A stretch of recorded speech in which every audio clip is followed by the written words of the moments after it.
Falar agora de um assunto que é muito bacana, que eu gosto, que é sobre queimaduras. Vamos falar o que que o pH-TLS cobra. Vamos falar o que que a fórmula de Parkland, que é o que mais de 90% das provas cobram, como é a fórmula de Parkland para reposição volumétrica, o que que eu tenho que fazer, quantos por cento de água eu tenho que fazer reposição nas primeiras 8 horas e nas próximas 16 horas. Então, isso é importante, tá? Porque gosta de cair em provas os cálculozinhos e saber nas primeiras 8 horas qual é a reposição em volume que deve ser aplicado. E nas próximas 16, aí vem as alternativas, você tem que fazer o cálculozinho, tá? Sobre a parte anatômica, é importante, a pele é composta por 3 camadas de tecido. Rápido, pessoal, só para deixar organizadinho a parte conceitual, tá? A epiderme, que é a camada mais externa, formada somente por células epiteliais. Elas são as primeiras que sofrem o dano do excesso de calor e a formação da queimadura. A derme, mais espessa, composta por uma estrutura de tecidos conjuntivos, contém vasos sanguíneos, nervos e glândulas sebáceas e sudoríparas, tá bom? Então, o que que acontece? Quando uma faísca de insolação pega na pele e pega somente na parte da epiderme, não gera dor, tá? Agora, se gerar uma queimação, gerar uma dolorosidade ou ardência, é porque já está pegando as camadas mais profundas, já pega na parte dérmica, onde tem o quê? Tecido nervoso na sua parte da lâmina basal, certo? É muito importante saber sobre isso. Parte cutânea ou subcutânea, é composto por tecido elástico, tecido fibroso e depósito de gordura, que é a hipoderme. Tá? Condições e traumas relacionados ao calor. As lesões pelo calor nas mãos, nos pés, na genitália, na face e que circundam completamente áreas do corpo são as de alta prioridade. Tá? Por quê? Como mãos, pés, a face são tecidos mais delicados e mais delgados do que a parte do braço, do abdômen, das costas, que já são tecidos mais robustos, então tem que ter uma maior. Se o paciente levar uma queimadura no rosto, caramba, já é um sinal enorme de gravidade e deve ser manejada da forma mais rápida, principalmente para evitar deformidades, para evitar uma deterioração maior desse paciente. Primeiro, trauma por queimadura. É a quarta causa de mortalidade por trauma. É a quarta causa de mortalidade por trauma é queimadura. Lesões por inalação, importante causa de mortalidade. Quando esse paciente está no ambiente que está pegando fogo, ele fez lesões de queimadura de primeiro, de segundo grau e está fazendo tosse carbonácea. É um indicativo de intubação orotraqueal, mesmo que esse paciente esteja consciente. Eu repeti isso na aula de ontem.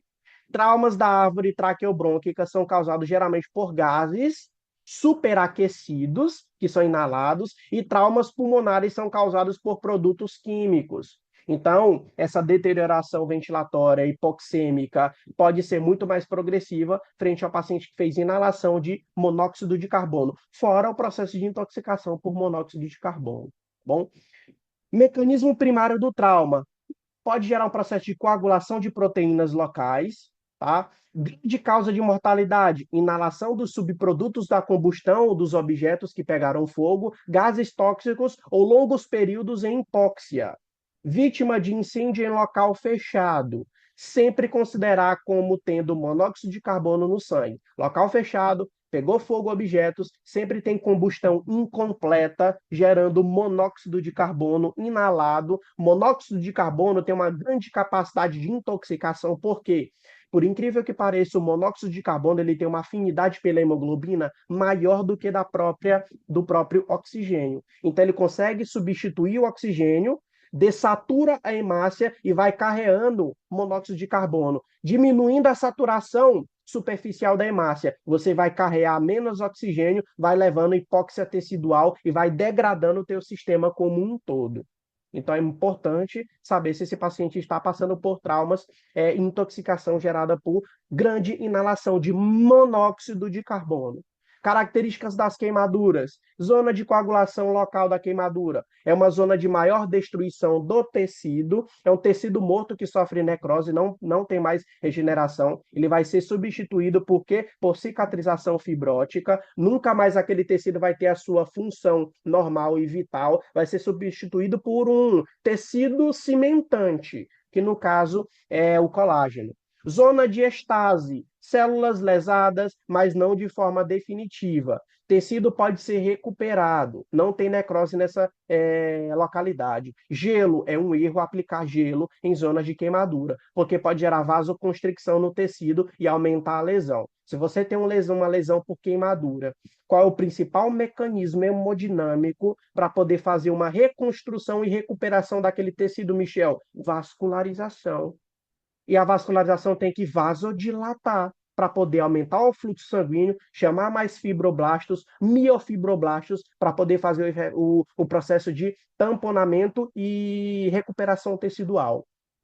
Aí você bota gelo, vasoconstringe, diminui a reperfusão circulatória e atrasa o processo de recuperação e cicatrização e piora a situação. Então, não coloque gelo em queimadura. Você vai colocar o quê? Se uma queimadura de primeiro ou segundo grau, coloca debaixo da água corrente por alguns minutos, tá bom? Zona de hiperemia, que é uma zona mais afastada ainda. É como se fosse zonulas concêntricas. A primeira zona necrótica de tecido morto, desvitalizado, que não tem mais regeneração. Aí depois, por volta, a parte de estase. E depois, por volta, a parte eritematosa, onde tem uma parte mais avermelhada. É uma zona mais afastada, lesões são mais mínimas, caracterizada pelo aumento do fluxo sanguíneo após a queimadura. Por quê? Recrutamento vascular naquela região é interessante para poder fazer uma regeneração e reconstrução daquele tecido que foi lesado. Por isso que não coloca gelo. Se vier alguma coisa de falar que gelo é importante para colocar em cima de queimadura, falso. Não caiam nessa pegadinha. Condições e vítimas de incêndio, falando um pouco sobre isso. Oximetria de pulso não é muito confiável, porque se esse paciente fez uma inalação de altas concentrações de monóxido de carbono, a oximetria de pulso ele vai ser falseada. Tá? Então, a leitura do oxímetro vai ser errado, porque uma boa parte das moléculas que estão apregadas na hemoglobina é de monóxido de carbono e não de oxigênio. Então, aquilo ali pode ser falseado, tá bom? Então, pode estar uma oximetria bacana, porque o monóxido de carbono vai ser lido pelo oxímetro como se fosse um gás. E o gás que o oxímetro consegue detectar é oxigênio. Então, ele vai pensar que o monóxido de carbono é oxigênio e vai dar uma oximetria bacana. Mas não, mentira, não está bacana. Aquilo ali não é oxigênio, é monóxido de carbono na superfície da hemácia. Considerar instável, mesmo sem alterações sugestivas no exame primário ou secundário. Paciente que foi vítima de incêndio, que estava no lugar fechado, que fez inalação de gases tóxicos, de monóxido de carbono, aquele ali eu já considero o paciente instável. Tanto é que se ele tossir aquela placa carbonácea, eu já posso fazer uma IOT nesse paciente mesmo que ele esteja consciente e tenha avaliação primária e secundária bacana. Eu posso intubar esse paciente. Administrar oxigênio na concentração de 100%, colocando em altos volumes para poder dar um O2 puro para esse paciente e avaliar traumas associados. É óbvio que não só a queda, a queimadura em si, mas ele pode ter outro trauma comórbido à queimadura, como, por exemplo, fraturas, quedas, escoriações, que podem piorar o seu status traumático, tá bom? Muitos jovens ou muitos idosos, ou seja, pacientes pediátricos ou pacientes idosos, têm pouca resposta ao tratamento da queimadura, infelizmente, né? Porque pelos extremos de idade tem baixa eficácia e adaptação frente a grandes traumas, com exceção a parte do sistema nervoso central, que na criancinha tem alta neuroplasticidade. Não se esqueça isso. Eu estou sempre tentando repetir focos que são importantes para a prova. Partículas de fumaça podem gerar lesão pulmonar por dano químico, fazendo colapso alveolar e danos ao parênquima pulmonar. O uso de qualquer tipo de máscara em local com muita fumaça reduz significativamente as chances de lesão. Por isso que em situações de emergência, quando não tem máscara, o que o paciente faz? Coloca a camisa aqui por cima do osso para poder evitar, usando o próprio tecido como uma forma de quê? De peneiramento desses gases tóxicos. Isso reduz muito e diminui muito a gravidade do trauma para o paciente. Queimaduras ou queima de materiais geram substâncias e liberação de produtos e substâncias tóxicas expelidas, que são formados por essa fumaça, gerando uma piora nessa lesão pulmonar. Agora sim, agora é importante demais, porque a partir disso aqui dá para poder fazer os cálculos de Parkland e o cálculo que são preditos pelo PH-TLS. Galera, Não tem como fugir do decoreba. Não tem como fugir do decoreba. Vocês vão ter que saber e decorar as porcentagens das áreas corpóreas no adulto, das áreas corpóreas também na criança, tá bom? No adulto e na criança, os pedaços de divisão anatômica são as mesmas porcentagens totais. Só que existem algumas divisões que são diferentes, como, por exemplo, as nádegazinhas do bebezinho aqui, ó. Aqui já conta como um todo no adulto. Então, isso aqui é muito decoreba. Deixa eu pegar aqui meu pincel para a gente poder falar um pouco sobre a melhor. Membros superiores tem 9%. Então, é 4,5% aqui e é 4,5% aqui, da superfície corpórea total. Então, é muito importante saber sobre isso. Então, o que que acontece? A gente tem que saber fazer essa soma, porque se falar lá no caso clínico que o paciente queimou a parte da frente do braço e a perna direita toda, você tem que saber qual é a porcentagem completa daquele braço e a porcentagem completa daquela perna. Se eu sei qual é a porcentagem do braço e a porcentagem da perna, você soma a porcentagem total para colocar na fórmula multiplicativa de Parkland, ou na forma multiplicativa da fórmula que o PHTLS traz para a gente. Tá bom? Então, o que é importante nos membros superiores? 4,5% na parte anterior e 4,5% na parte posterior. Então, um braço completo aqui vai pegar o quê? 9%. Então, a parte de trás do braço, 4,5%. A parte da frente do braço, 4,5%. Se falar no caso clínico para vocês que ele queimou o braço direito por completo, então foi 4,5 na parte anterior e 4,5 na parte posterior. Então já tenho 9% para colocar no meu cálculo. E se ele falou que teve ainda mais a perna toda, então vamos para os membros inferiores, são 18%, uma perna só. 9% a face anterior da perna e 9% a face posterior da perna. Se falar que foi o braço todo direito e o braço e a perna toda direita, o que que você vai somar? 4,5 da frente, de trás, e 4,5 da frente. Deu 9. E se falar que foi a perna direita toda, 9 de trás e 9 da frente, 18. Então você vai somar 9 mais 18, que vai dar o quê? 27% no teu cálculo. Então, Michel, eu tenho que decorar isso para poder acertar na multiplicação lá da fórmula? Com certeza. Você tem que saber qual é a área de porcentagem corpórea pelas divisões anatômicas, tá bom? Então é importante demais. A parte do tronco soma 36% por completo. 9% é o tórax na parte da frente. 9% é o tórax na parte de trás. 9% é a parte do abdômen, que é a parte frontal aqui do ventre, e 9% é a parte de trás do lombo das costas. Então, se falar que pegou tórax e abdômen todo e pegou a parte do tórax posterior e a parte lombar, você vai somar o quê? 36%, porque pegou o avental todo e as costas todas. Então é importante saber esses detalhes, tá bom? Então aqui tá bonitinho, tá bem delineado, é só decorar. Não tem como, não tem como, é decorar mesmo. Se tivesse alguma forma mais fácil, pessoal, eu traria para vocês, mas não tem como.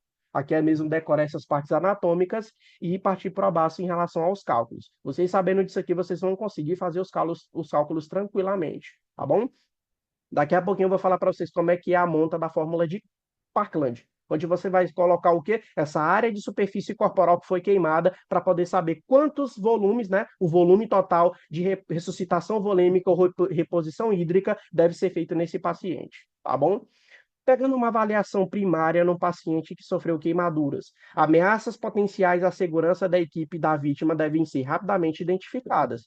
Como eu falei para vocês, o socorrista, o paramédico, não serão novas vítimas frente àquele ambiente traumático. Deve-se dar atenção redobrada às vias aéreas, incluindo a busca de sinais de trauma por inalação, queimaduras na face e na parte superior do tórax, chamuscamento de pelos na face e pelos nasais, escarro carbonáceo, até coloquei de vermelho, escarro carbonáceo e rouquidão pós o evento traumático de um ambiente de queimadura, já é mais do que sugestivo de indicação de fazer uma intubação orotraqueal nesse paciente, mesmo que ele esteja consciente. Tá? Queimaduras ao redor da boca, do nariz, Local fechado, considerar envenenamento por monóxido de carbono.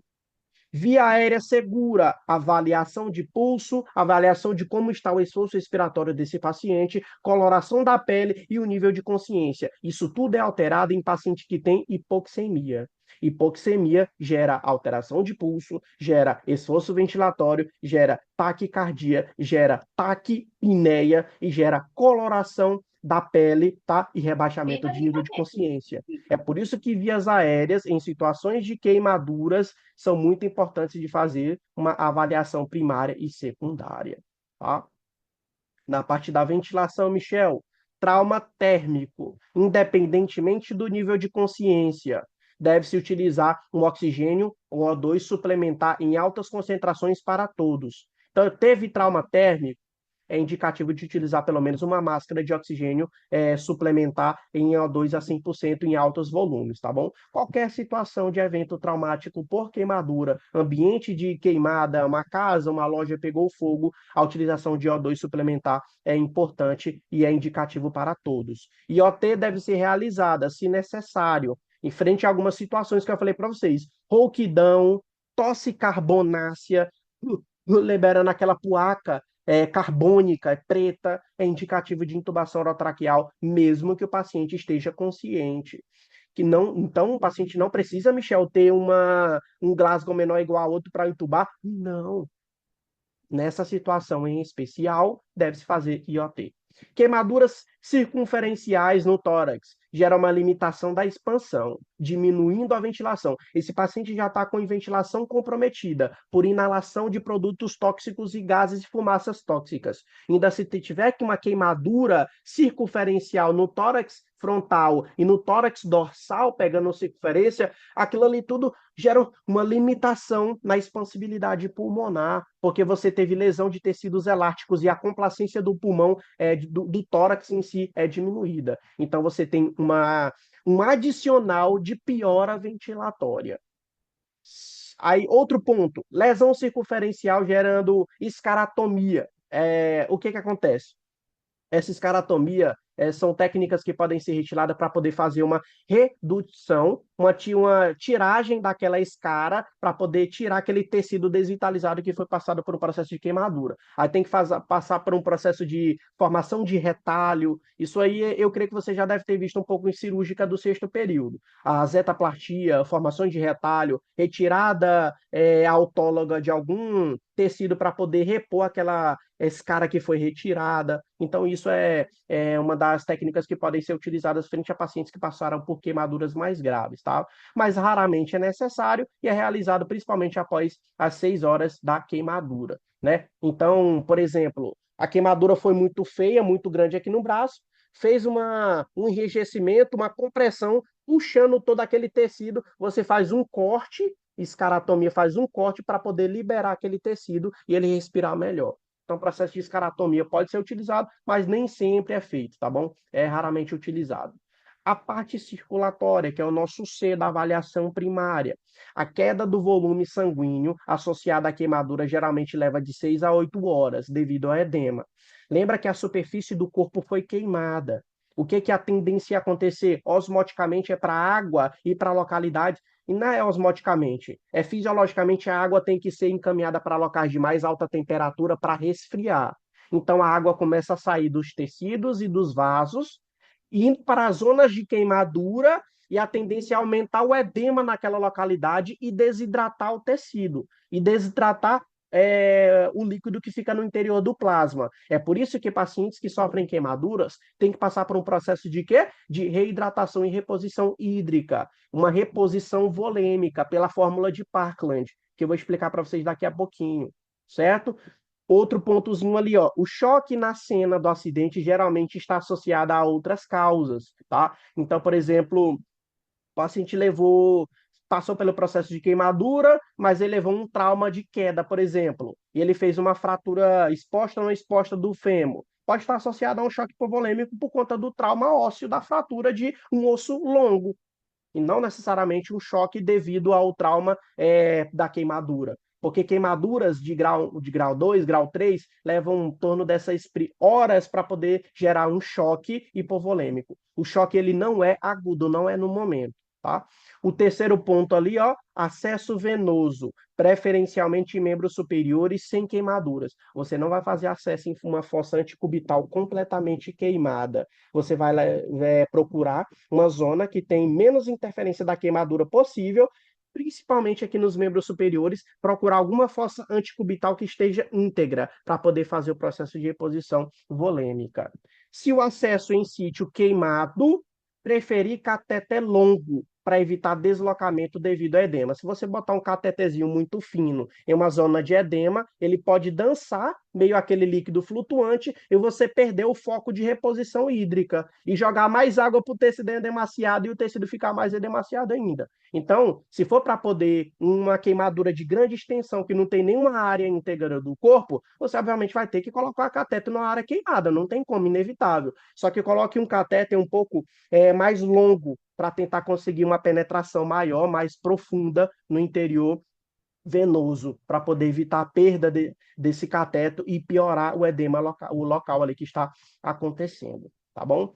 Ainda na circulação, na parte da formulazinha que eu falei para vocês, da fórmula de Parkland, que é importante a gente delinear, é a parte de Parkland agora. Olha só, fórmula de Parkland versus o ATLS 10.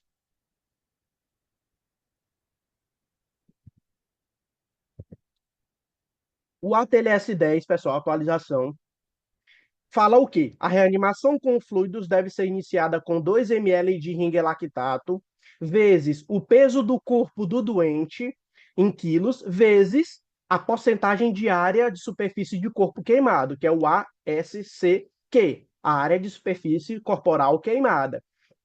Isso é o que o PH-ATLS, o ATLS traz para a gente. Beleza. É o quê? É 2 vezes o peso em quilo vezes a superfície, área de superfície corpórea queimada. Então, por exemplo, se a área foi 9%, vai ser 9 vezes 2 vezes 70, que é os 70, por exemplo, o médio aí de peso corpóreo que a gente mais usa na literatura. Beleza, de acordo com a PHTLS, essa é a fórmula, é 2. Mas a gente sabe que as últimas atualizações e o Parkland modificado, as utilizações em termos de prova, é a utilização de 4 no lugar desse 2. Então, o Parkland, que é o mais utilizado, sempre agora, hoje em dia, usa-se sempre o 4. Então, vai ser 4, que é um número fixo, vezes o peso corpóreo em quilo do paciente, queimado vezes a área de superfície corpórea queimada em porcentagem. Então, Parkland, que é o que vocês mais vão usar em provas, então vai ser 4 vezes os 70 quilos, provavelmente é o que dá nas provas, 70 quilos, vezes o que? Por exemplo, 36% do corpo foi queimado. Então, vai ser 4 vezes 70 vezes 36. Então é importante saber isso aqui, para poder saber qual a administração em quilos desse paciente vai ser utilizado para poder fazer a reposição volêmica, tá? Muito importante saber sobre isso. O importante, não além de saber essa fórmula, que é bem simplória, mas o que que acontece, o que que eu tenho que saber? Quantos por cento de água eu tenho que dar em tantas horas e o restante em quantas tantas horas? O que que preconiza-se? A reposição deve ser em 24 horas, tá bom? Em 24 horas. Se eu pegar o pH ou o ATLS, vai ser 2 vezes a área vezes o peso. Se eu pegar Parkland, vai ser 4 vezes a área de corpo queimado em porcentagem vezes o peso. Como é que vai ser distribuído isso, pessoal? Vai ser em duas etapas. 50%, por exemplo, se no meu cálculo deu 4.000 ml, que no caso é 4 litros. O que é que eu vou dividir? Esses 4 litros vai ser 50%, 50%. Vai ser 2 litros aqui, 2 litros aqui. Esses primeiros 2 litros de 50% devem ser colocados ou difundidos no corpo em 8 horas. E esses outros 50%, os outros 2 litros, devem ser infundidos nas próximas 16 horas. Então, fechando 24 horas, repondo os 4.000 litros. De novo, o meu cálculo de Parkland, vou colocar aqui de novo, é 4 vezes a área de superfície corpórea queimada em porcento, vezes o peso do paciente em quilogramas. Se isso aqui deu 4.000, que vai dar em ml, significa que são 4 litros. Esses 4 litros devem ser repostos em 24 horas. Eu pego esses 4.000 e vou dividir meio a meio. Qual a metade meio a meio de 4? 2 litros para um lado, 2 litros para o outro. Esses primeiros 2 litros, que são 50% da minha reposição, devem ser infundidos nas primeiras 8 horas. E os outros 2 litros, que são os outros 50%, devem ser infundidos nas próximas 16 horas, completando 24 horas, repondo os meus 4 litros totais calculados por Parkland.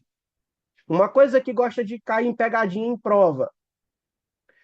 Da emergência que foi feito no ambiente pré-hospitalar, PH-TLS, foi reposto 1 litro de soro até ele chegar no hospital. Já deu 1 litro.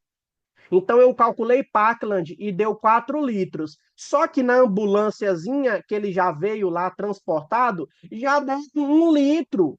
Então vai me sobrar o quê? 3 litros. Aí esses 3 litros você vai dar o quê? 1,5 litros nas primeiras 8 horas e os outros 1,5 litros nas próximas 16 horas. Você vai ter que descalonar o que já foi reposto. Então, gosta de cair pegadinha de prova desse jeito. Já foi ofertado 1 litro de soro fisiológico ou de Ringer no transporte do paciente até o hospital. Aí você vai e calcula Parkland, deu 4. Você vai repor os 4? Não, porque já foi reposto 1 no meio de transporte. Então, dos 4 que tu calculou em Parkland, já foi dado 1. Então, você só repõe 3. Aí, desses 3, faz a divisão. 50% em 8 horas, os outros 50% em 16 horas. Fechando o completo em 24 horas. Tá? É a pegadinha que eu falo para vocês que gostam de cair em prova. Tá? Reposição que é feita na trajetória do paciente. Tá? Se não falar nada de trajetória, que não deu nada, nada, nada, chegou no hospital, calculou Parkland, deu 4. Aí vai ser 2 litros em 8 horas e os outros 2 litros em 16 horas. Beleza? Se deu na parte do transporte, vocês vão tirar do cálculo de Parkland, porque já foi dado. Tranquilo? Beleza? Ainda na parte circulatória, por exemplo, aqui, ó, eu coloquei um exemplozinho para a gente, tá? Reposição em 24 horas. Eu estou pegando aqui o cálculo do ATLS, pegando 2 vezes a área queimada vezes o peso. Metade deve ser feita nas primeiras 8 horas. Por exemplo, um homem de 100 quilos com 80% de área de superfície corpórea que foi queimada, né, total queimada, necessitando de 2, que no caso aqui é o cálculo dado pelo ATLS, Parkland é 4, Parkland é 4. Aqui eu estou pegando o cálculo utilizando o ATLS. 2 vezes 80, que é o peso dele, vezes 100, tá? Que é importante vocês saberem sobre isso. O que que acontece? Vai dar 100, que é o peso do paciente, 80, que é a área queimada, e o 2, que é a constante do ATLS. Deu 16 mil ml.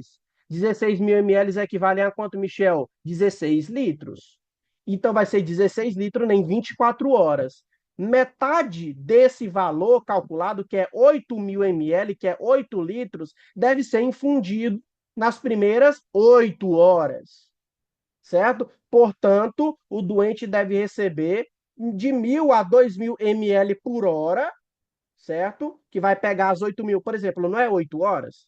Não é 8 horas, tem que dar, nesse caso, 8 litros. Então vai ser basicamente o quê? Vai ser 2 litros por hora, certo ou errado? Certo. Vai ser 2 litros hora ou 2.000 ml hora, que é a mesma coisa. É só se deu 8 litros, para poder dar 8 litros ali em 8 horas, vai dar o quê? Nesse caso, 1.000 ml por hora. Então vai dar 1 litro por hora. Beleza? E o restante deve ser administrado em 16 horas seguintes. Metade nas primeiras 8 horas, a outra metade nas próximas 16 horas. É só vocês saberem. Às vezes, galera, as alternativas gostam de dar em ml por hora. Então você vai ter que calcular. Nessa situação aqui, eu tenho que dar 8 litros em 8 horas. Seria o quê? 1 litro por hora. tá bom? Corrigindo, 1 litro por hora. Então, aqui o exemplozinho que eu dei é o que gosta de cair em provas, e o que gosta de cair em provas é mais aquela pegadinha, que foi feito uma parte da reposição no translocamento ou no transporte do paciente, e isso deve ser descontado da fórmula, tranquilo? Como é que eu faço o tratamento da dor no paciente com queimaduras? Queimadura de terceiro grau pode se tornar indolores, por quê? Porque você já fez uma queimadura de tão grau extenso e profundidade que você fez queimou os chicotes nervosos periféricos ou portões da dor, se tornando até indolor naquela situação devido à destruição dessas terminações nervosas. Queimaduras de segundo grau são muito dolorosas, porque está começando a pegar a parte superficial das terminações nervosas, não destruiu elas, apenas estimulou elas ainda mais. Então, queimadura de segundo grau é muito doloroso, tem aquela sensação de queimadura muito grande, né? A de primeiro grau não dói. Por que, Michel? Porque só pega epiderme. Epiderme não tem tecido nervoso, tá? Qualquer analgesia via venosa, dipirona via venosa, tramadol via venosa, qualquer analgesia via venosa, paracetamol intravenosa, de boa, intravenosa, sendo intravenosa está tranquilo. Não há evidências que suportem o uso de compressas frias e úmidas para reduzir a dor, embora cause alguma sensação de alívio. Então, botar uma manta fria, algo geladinho, pode dar uma sensação de alívio, mas isso não existe evidências que repercutem como uma forma analgésica bem colaborativa. Alivia um pouquinho, mas não é, meu Deus, é utilizado como terapêutica colocar uma compressa fria, não. Devem cobrir apenas 10% da superfície de corpo queimado, até 10 a 15 minutos no máximo, para evitar hipotermia, tá? Então você não vai colocar uma compressa gelada em 100% da queimadura, só em uma partezinha dela, para dar uma sensação de alívio, tá? E não deixar por mais de 15 minutos, para poder evitar o que? Hipotermia. Se você deixar aquela zona de queimadura muito fria, você pode fazer troca de calor, e pode piorar ainda mais a dolorosidade e a lesão e lentificar ainda mais o processo de cicatrização da queimadura. Cuidados com ferimentos. Todo o tecido queimado deve ser coberto por compressas secas e não aderentes, para não grudar. O paciente deve ser envolvido em lençóis secos, limpos e estéreis, porque se tiver alguma manta, alguma coisa suja, você tem um portão de abertura piodérmica. Pode fazer uma porta de entrada para bactérias da própria microbiota da pele e do pano sujo que você botou, fazendo até repercussões secundárias, fazendo uma osteomielite, dependendo da profundidade da queimadura. O desbridamento da lesão não deve ser realizado na cena. Você não vai raspar ou debridar aquela lesão na cena, porque ali é uma área totalmente contaminada, e se você fizer desbridamento, vai aumentar ainda os portões de abertura para micro-organismos invasores ou patógenos. Pomadas antibióticas não devem ser utilizadas na hora da cena, só depois que ele foi manejado, que a ferida foi limpa, aí você está em um ambiente mais esterilizado, pode utilizar uma pomada antibiótica, tá bom? Vários cobertores devem ser colocados sobre os curativos estéreis para manter a temperatura do doente, porque a zona de queimadura é uma zona de perca de calor muito intensa. Isso pode piorar a remite do local. Então, é muito interessante você manter a normotermia do paciente entre 36,5 e 37,5 graus. Queimaduras potencialmente críticas. Pacientes devem ser encaminhados para o centro de atendimento especializados em queimados. Se lesão por inalação, uma queimadura não precisa ser externa, pessoal. Uma inalação de ar em um ambiente muito superaquecido pode fazer queimaduras internas. Queimadura de segundo grau com mais de 10% da área de superfície corpórea queimada. Queimaduras de terceiro grau sempre devem ser encaminhadas para atendimento especializado. Queimaduras em faces, mãos, pés, genitália, períneo e grandes articulações. Queimadura elétrica, queimadura química, queimadura em pacientes com comorbidades graves. Crianças queimadas é um sinal de gravidade enorme que deve ser encaminhado para o serviço de especializado de forma rápida. Pacientes que necessitam de cuidados especiais, que têm uma diminuição da sua autonomia, também é um ponto de complicação e deve ser encaminhado para atendimento especializado, tá bom? Qual é a classificação da queimadura, Michel? Pode cair uma questão ou outra sobre isso? Pode, então é importante. Queimadura de primeiro grau, Michel, o que é? Atinge a epiderme. camada mais superficial da pele. Apresentação com vermelhidão, não tem bolhas, é mais discreto, um inchaçozinho local. A dor pode estar presente? Pode, porque existem alguns especializações de membrana que tem uma função de fazer conexão direta com o tecido periférico e pode gerar algum grau de dolorosidade ou aquela sensação de queimação mesmo, aquela sensaçãozinha ruim de queimado. Quando tu belisca o dedo no ferro ou belisca a ponta do braço no fogão, aqueles ali são queimaduras ali, a maior parte das vezes de primeiro grau. Mas se aparecer bolhas, com alto índice de hidratação, que aquela bolha ela vai inchar, vai entrar água para poder manter uma troca de calor com a lesão. Então, não estourem bolhas. As bolhazinhas são sistemas de proteção para poder fazer o quê? Um refrigeramento naquela zona, uma resfriagem naquela zona de queimadura. Aquela bolhazinha, ela é protetiva. Deixa ela estourar por si só, tá bom? Segundo grau, atinge a epiderme e parte da derme, segunda camada da pele, a presença de bolha e a dor é muito mais acentuada porque fez uma maior lesão nos tecidos periféricos ali nervosos. Não é a lesão completa, é uma lesão de hiperestimulação, gerando uma dolorosidade maior. Terceiro grau, atinge todas as camadas da pele, pega músculos e ossos. A dor é ausente porque você estipou as terminações nervosas devido à profundidade da queimadura. Só porque não tem dor quer dizer que é melhor? Nunca. É uma lesão muito mais grave, muito mais profunda, que pode gerar osteomielite secundária, tá bom? Então, queimadurazinha ali, ó, por exemplo, de primeiro grau, são superficiais, pega na epiderme, tem eritema, que é a vermelhidão e dor, principalmente por conta de insolação, aquela queimadurazinha de praia, queimadura de primeiro grau. Queimadura de segundo grau, são espessura mais parcial, epiderme e derme, faz eritema e também flictemas, que são associadas com essas boliosidades, uma dor intensa e uma perda significativa de líquido. Por isso que a bolha ela deve ser formada para poder resfriar aquela localidade.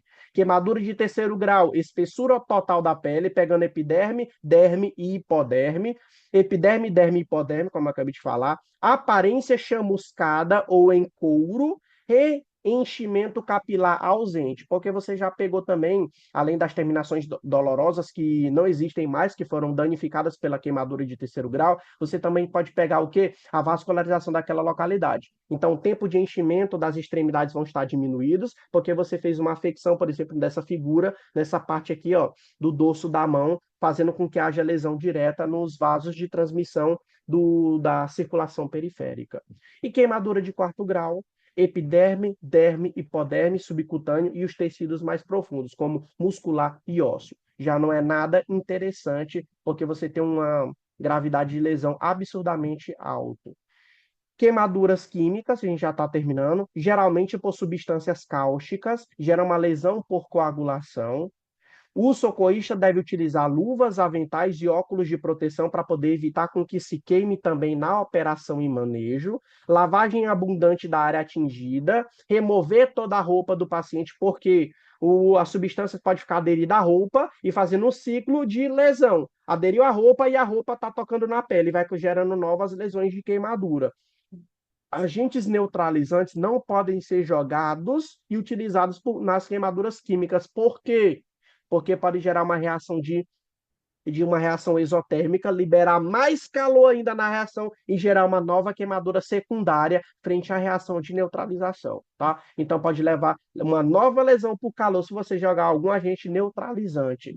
Se substância for um pó seco, que gerou essa queimadura, é interessante fazer um escovamento daquilo ali antes de lavar para diminuir essa concentração. Porque se o pó estiver aderindo em toda a pele e você joga água, pode espalhar ainda mais na pele, pode gerar uma reação e gerar isotermia e gerar uma lesão ainda pior de queimadura. Então, se for um pó que pegou, por exemplo, no braço todo, faça uma varredura daquele pó, tire o excesso de concentração, depois você joga água para poder varrer aquela localidade. Queimaduras químicas ainda, óleos, irrigação abundante e anestésico top é interessante. Queimaduras alcalinas são mais graves que as ácidas, porque geram uma necrose por liquefação. Cal e soda cáusticas, que são os mais comuns que são vistos em queimaduras de natureza química, devem ser escovadas antes de lavadas. Áreas contaminadas, mas sem processo de queimaduras, não devem ser irrigadas, não precisa irrigar. Irrigar com ducha ou mangueira por no mínimo 20 a 30 minutos. Metais de lítio ou sódio, que podem lesar queimaduras. Não lavar com água, porque pode gerar uma produção de calor e uma fumaça tóxica. Todos os pedaços maiores devem ser retirados e colocados em óleo. Então, o que que acontece? Dependendo da situação de queimadura química, pessoal, a gente tem manejos diferentes. Então, se for as queimaduras que são piores, são por queimaduras por circunstâncias químicas alcalinas, como soda cáustica e o próprio cal. E são piores do que as de ácido, porque as queimaduras químicas alcalinas geram processo de necrose e poliquefação, geram uma destruição tecidual mais extensa, com pior gravidade e mais lentificação na regeneração tecidual, ou até mesmo não ter mais a capacidade de regeneração. Só vai cicatrizar e vai passar aquele material cimentante de colágeno. Tá? Então é interessante cada situação. Se for com pó, faz a varredura antes de jogar água, tira aquele excesso e depois faz a varredura com água. Isso aqui tudo, pessoal, é ipsis literis do PHTLS. Queimaduras elétricas, grau da lesão depende da corrente e o tempo de exposição. Enquanto maior a corrente, maior o tempo de exposição, pior vai ser a lesão. Não tocar paciente enquanto ainda estiver em contato com a rede elétrica. Pode provocar uma parada cardiorrespiratória. Quanto menor a área de contato, maior o dano tecidual. É a diferença de potencial. Se você pegar só por exemplo, na pontinha do dedo, e triscar em um fio pelado ou em uma tomada, o ponto de contato é muito pequeno e a diferença de potencial vai ser maior com a rede. Então a intensificação e a passagem do choque é muito maior. Então é de preferível tu colocar o braço todo do que somente a ponta do dedo, tá bom?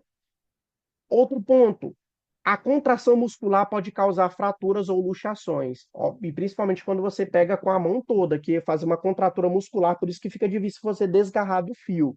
Então, a tendência é num socorro imediato, que não vai dar tempo tu chamar, ó, socorro, ambulância, bombeiro, não vai dar tempo. É desligar a chave geral para poder o paciente sair do choque. Ou tu pegar algum objeto ou gerar um empurrão brusco nele sem tocar nele, para você não levar choque concomitante com o paciente, tá?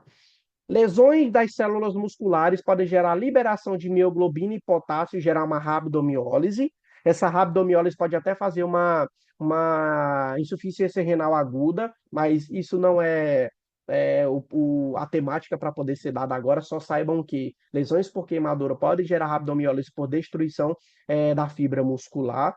Atendimento inicial, reposição volêmica vigorosa, porque é um tipo de queimadura, tá? Para evitar uma lesão renal. Então, rabdomiólise liberando muito potássio e mioglobina gera um estresse renal. Então, para poder evitar esse estresse renal, tem que fazer hidratação vigorosa para poder varrer e lavar aquele rim que está cheio de potássio e mioglobina, para evitar uma lesão renal aguda.